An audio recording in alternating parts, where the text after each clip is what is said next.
বন্ধুরা, তোমরা কি এই রকমের সুন্দর সুন্দর ডোরমেট বাড়িতে বানাতে চাও? আমরা বাজার থেকে এই রকমের ডোরমেট কিনে থাকি। আজকে আমি তোমাদের সাথে দুটো আইডিয়া শেয়ার করব। আশা করব আজকের আইডিয়াগুলো তোমাদের অবশ্যই ভালো লাগবে। এর জন্য আমি পুরনো কিছু কাপড় নিয়ে নিয়েছি। পুরনো বেডশিট নিতে পারো, পুরনো কুর্তি, যেগুলো হয়তো আমরা ইউজ করি না, বাড়িতে এমনিই পরে থাকে, সেইগুলো দিয়েই আমি চেষ্টা করি যে তোমাদের কাছে নতুন কিছু করে আনার। তো এখানে দেখো, আমি একটা পুরনো বেডশিট নিয়ে নিয়েছি আর এটাকে আমি ডবল ফোল্ড করছি। আর এর মেজারমেন্টটা আমি তোমাদেরকে দিলাম না, তোমরা তোমাদের ইচ্ছে মতন একটা মিডিয়াম সাইজের অবশ্যই বানাতে পারো, চাইলে তোমরা বড় সাইজেরও বানাতে পারো। এইভাবে দেখো, দুটো বেডশিটকে আমি এরকম করে ফোল্ড করে নিচ্ছি। আর কতটা মোটা বানাবে বা কতটা তোমাদের থিকনেস থাকবে এটা তোমাদের উপর ডিপেন্ড করছে। অতিরিক্ত মোটা বানানোটা এখন ঠিক হবে না, কারণ দেখো এখন বর্ষাকাল আর কাপড় শুকোতেই এমনি অনেক প্রবলেম হয়। তো বেডশিট দিয়ে যখন আমি এই পাপোশটা বানাচ্ছি, সেটা কিন্তু একদম পাতলা করেই বানাচ্ছি। এতে কি হবে, তোমরা দুটো ভাবে এটা ইউজ করতে পারবে। ফ্লোর ম্যাট হিসাবে ব্যবহার করতে পারবে বা ডোরম্যাট হিসাবে ব্যবহার করতে পারবে। তো দেখো, আমি এখানে পুরনো কুর্তির কাপড়টা এর মধ্যে কেটে নিয়েছি আর এর উপরে আমি এই কাপড়টা লাগিয়ে চারপাশটাতে আমি ফোল্ড করে দিয়েছি। এবারে দেখো আমি কিভাবে এটা রাখছি। এরকম করে তিরছা তিরছা করে আমি এর মধ্যে স্টিচ করতে থাকবো। এতে কি হবে, দুটো কাপড়, যে নিচের বেডশিটটা আছে আর উপরের কাপড়টা আছে, এই দুটো একসাথে সেলাই হয়ে যাবে। তাতে কিন্তু এটা অনেকটা মজবুত হবে। তো দেখো, এইভাবে আমি স্টিচ করে নেব। এটা বানানো খুবই সহজ। তোমরা খুব সহজেই তোমাদের বাড়িতে পরে থাকা যে পুরনো কাপড়গুলো থাকে সেইগুলোকে রিউজ করতে পারো। এতে কি হবে, আমাদের কাপড়গুলো ইউজেবল হবে।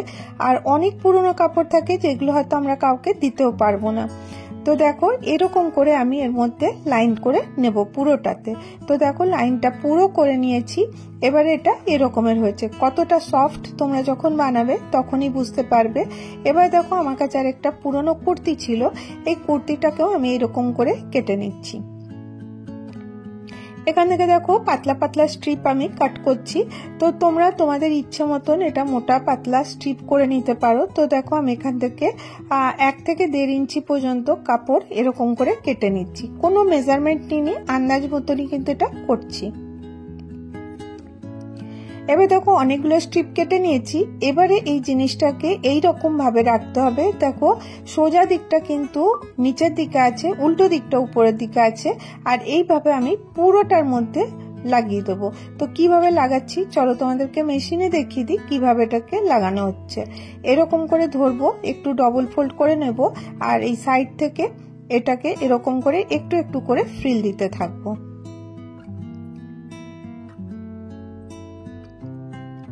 এইভাবে দেখো, একটু একটু করে ফ্রিল আমি পুরোটার মধ্যে দিয়ে নেব।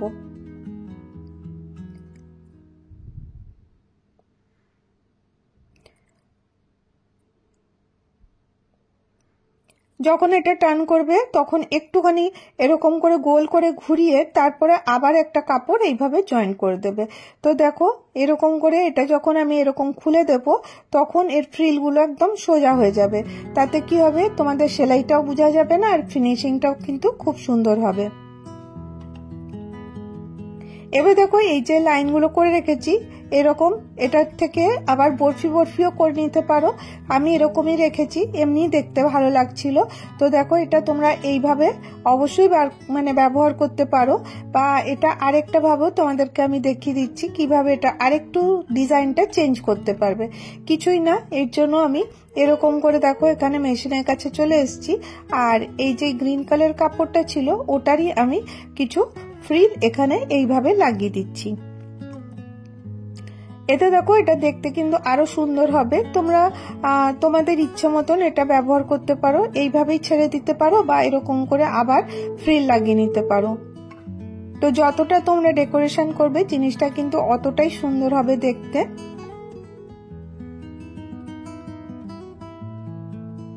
এভাবে দেখো, আমি একটু দূরে দূরে আমি এমনি করে পুরোটার মধ্যে ফ্রিলটা লাগিয়ে নেব।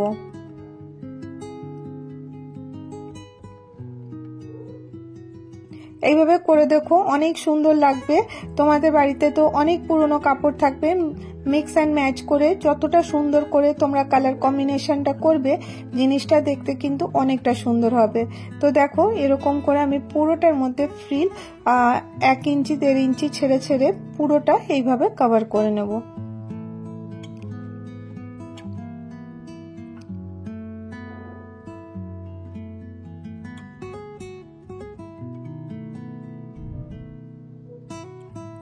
এইভাবে একটু একটু কাপড় এর মধ্যে দেব আর এইভাবে মেশিনটা চালাতে থাকবো।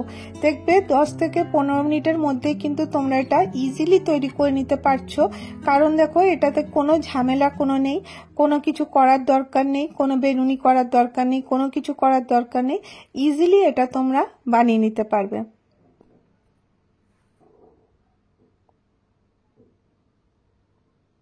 এইভাবে দেখো যখন পুরোটা হয়ে যাবে দেখতে অনেক সুন্দর লাগবে।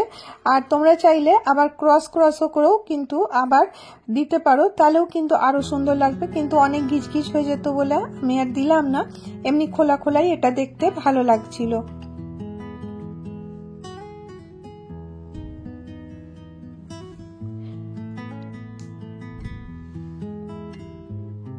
এইভাবে পুরোটা আমি এরকম করে ফ্রিল দিয়ে কমপ্লিট করে নেব।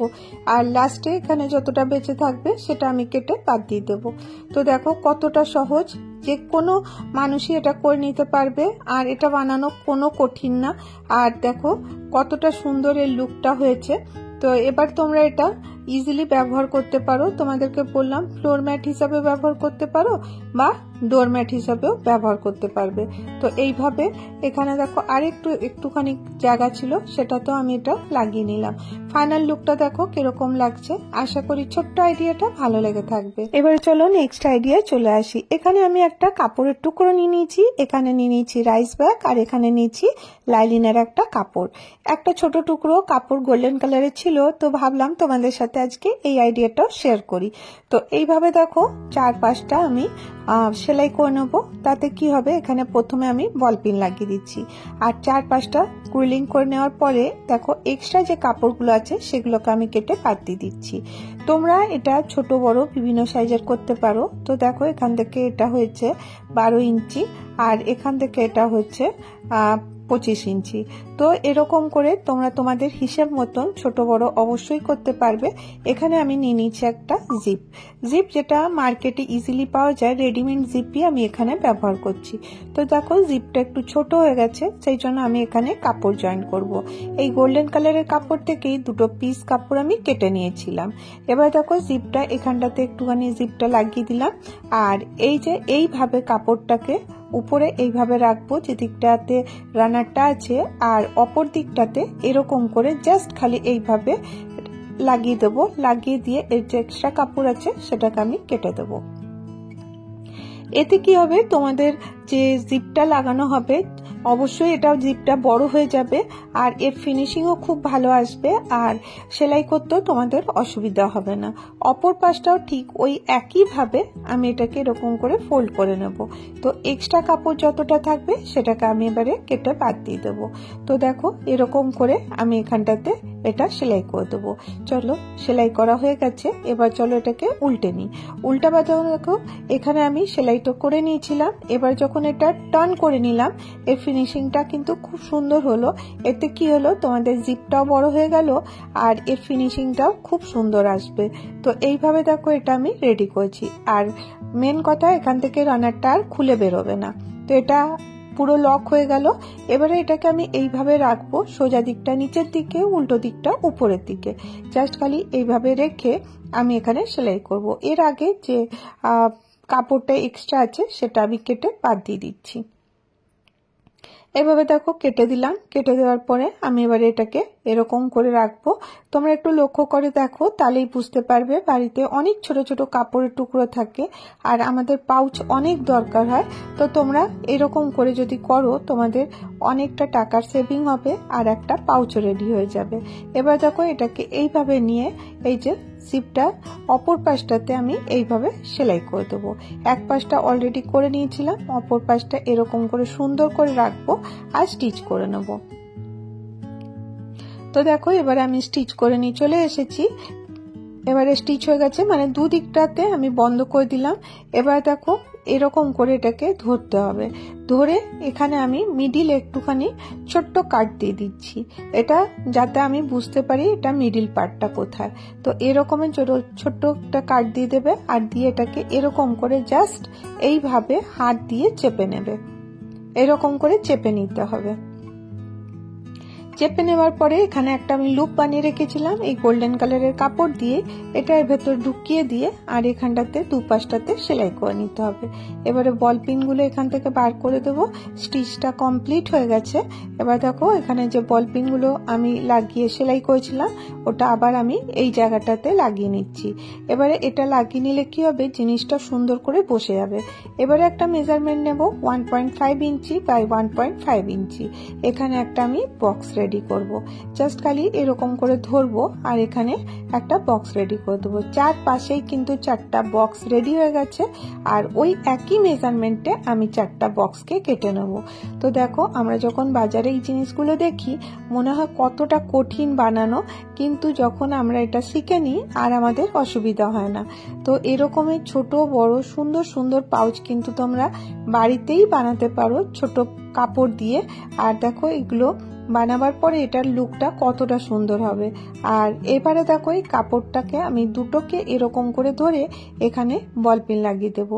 অবশ্যই লক্ষ্য রাখবে ভেতরের কাপড়গুলো যেন সুন্দর করে ধরা হয়, নাহলে পরে কি হবে, কাপড়টা সেলাই হবে না। সেই জন্য এইরকম করে একটু একটু কাপড়কে এরকম করে তিরছাভাবে ধরে একদম সুন্দর করে এখানে পিন লাগিয়ে দিতে হবে। পিন লাগিয়ে দিলে তারপরে আমি যখন সেলাই করব ইজিলি এটা সেলাই হয়ে যাবে। চারপাশটা আমি দেখো এরকম করে সেলাই করে নিয়ে চলে এসেছি, 4টা এরকম করে রেডি। এবার দেখো আমি জিপটা ওপেন করব। এইভাবে যখন জিপটা ওপেন করব তো দেখবে সুন্দর তোমাদের কাছে পাউচ রেডি হয়ে গেছে, কোনো পরিশ্রমও লাগলো না। আর দেখতে কতটা ভালো হবে তোমরা যখন ওপেন করবে তখনই বুঝতে পারবে। আর এরকম করে দেখো আমি এটা ওপেন করে নিচ্ছি। আর এই যে লুপটা বানিয়ে রেখেছিলাম এটা সুন্দর করে বেরিয়ে গেছে দেখো। আর এরকম করে একটা সুন্দর মিডিয়াম সাইজের পাউচ রেডি করতে পারো, এটা তোমরা মাল্টিপারপাস ইউজ করতে পারবে। তো দেখো এর ফিনিশিংটা কতটা ভালো হয়েছে। এখানে আমি জিপটা এইভাবে লাগিয়েছি, আর এখানে যে কাপড়টা অ্যাড করেছিলাম তার জন্য একদম রেডিমেডের মতন লুক এসছে। তো তোমাদের কাপড়টা যতটা সুন্দর দেখতে হবে তোমাদের পাউচটা কিন্তু অতটাই সুন্দর হবে। তো দেখো বাজারে এখন অনেক দামি দামি পাউচ কিনতে পাওয়া যায়, তোমরা এরকম করে নিজের মতন ইচ্ছে মতন ছোট বড় বিভিন্ন সাইজের পাউচ তোমরা বানাতে পারো। তো দেখো এটা আমি কিসের জন্য ইউজ করবো, এখানে মেকআপের যে ছোট ছোট জিনিসপত্রগুলো থাকে সেগুলো রাখার জন্য ব্যবহার করতে পারো, সুতো রাখার জন্য ব্যবহার করতে পারো। পাউচ আমাদের প্রত্যেকের লাগে, তো এটা আমরা মাল্টিপারপাস ইউজ করতে পারি। তো দেখো খুব সুন্দর একটা ছোট্ট সাইজের পাউচ রেডি হয়ে গেল। তো আজকের ভিডিওটা কেমন লাগলো অবশ্যই জানিও, ভালো লাগলে like share subscribe. Bye bye.